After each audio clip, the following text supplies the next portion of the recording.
In this video, we're going to talk about how to use the Apple loops that come free with GarageBand. Loops are fun and creative music clips that you can import into your projects. Once again, GarageBand is made using this feature as easy as a few clicks. So let's dive in and see how to use loops in your projects. First, you'll go to the top right-hand side of your screen and click on the Loops button. This will open up the Apple Loops library, where there's more than 1,000 fun and creative loops for you to use in your projects. To listen to any loop within the library, simply click on the blue or green icon next to the loop you want to hear.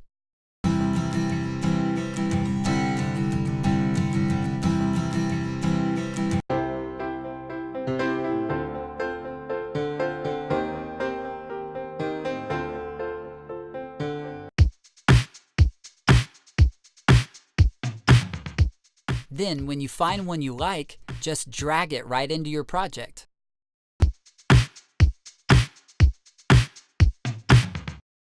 I want to pause here and show you the Loop Pointer tool. Hold your cursor over the end of an audio track in the top half of that track, and the Loop Pointer will appear.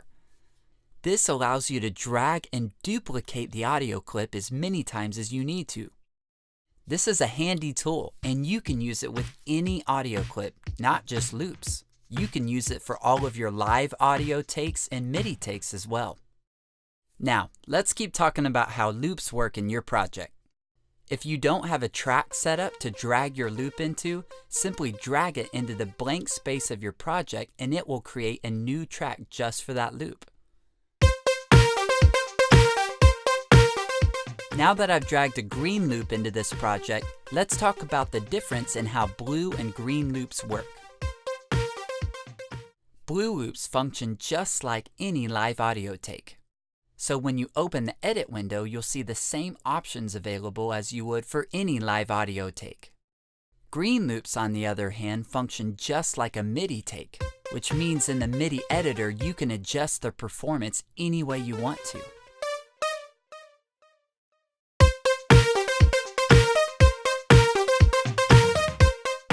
You can change the timing or the pitch of a note.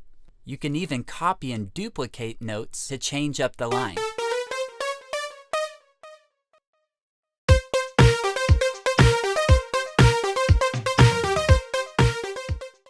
You can drag and drop as many loops as you want to fill out your song.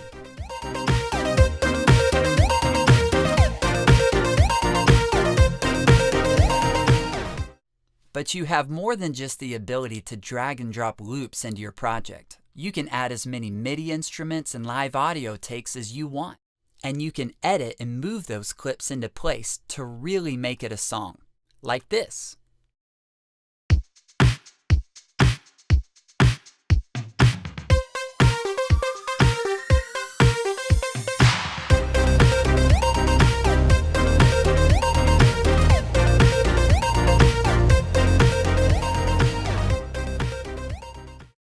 Now I want to show you how to use the Loops menu to find exactly what you're looking for.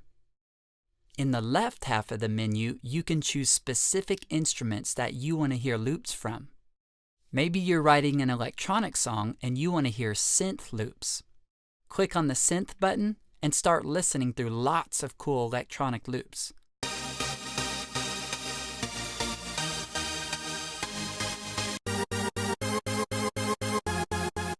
Find one you like, drag it into your project, add some other electronic instrumentation, and start writing.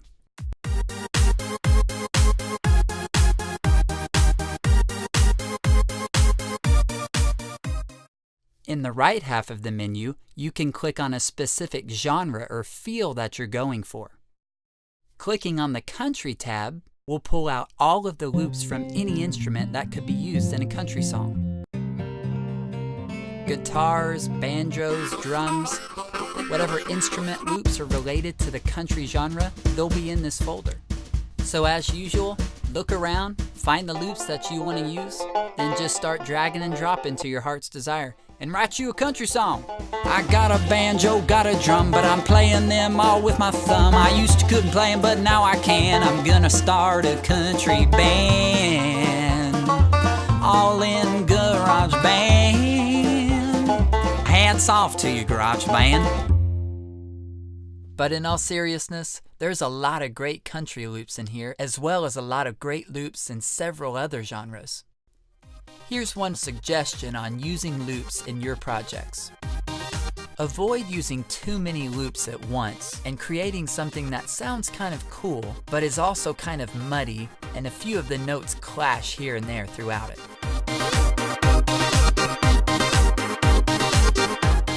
Make sure the loop that you're dragging into your project is complementary to what's already there.